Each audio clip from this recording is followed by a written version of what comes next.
నా పేరు గంగరాజు. నాది ప్రొద్దుటూరు. నేను 3 రోజులు కోమాలో ఉన్నాను. నన్ను అమీర్పేట మెడిస్టార్ హాస్పిటల్ తీసుకుని వచ్చారు. తీసుకుని వచ్చింది కానీ నాకు తెలియదు మా వాళ్ళు. 4వ రోజు కోమాలో నుంచి బయటకు వచ్చాను. డాక్టర్ రవిశంకర్ సార్ బాగా చూసుకున్నాడు. హాస్పిటల్ స్టాఫ్ అంతా బాగా చూసుకున్నారు. ఇప్పుడు నాకు ఆరోగ్యం బాగా మెరుగుపడింది.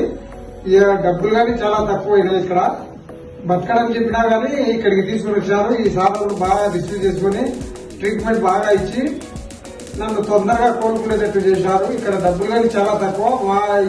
మా ఫ్రెండ్ సర్కిల్ లో ఎవరికైనా ఇలాంటివి వస్తే ఇక్కడికే డిపెండ్ చేయాలనుకుంటున్నాము. స్టాఫ్ అంతా బాగా చూసుకున్నారు. నా పేరు వరలక్ష్మి. నా భర్త బాగా మెడిస్టార్ హాస్పిటల్ తీసుకొచ్చాను. ఇక్కడికి 3 రోజులు కొమాలు ఉన్నాడు. మళ్ళీ తర్వాత కొమ్మ నుంచి బయటకు వచ్చిన తర్వాత మొత్తం స్టాఫ్ అంతా మొత్తం డాక్టర్లు ఐసీలో ఉన్నవాళ్ళు మొత్తం అందరూ బాగా చూసుకున్నారు. డబ్బులు కూడా చాలా తక్కువైనాయి.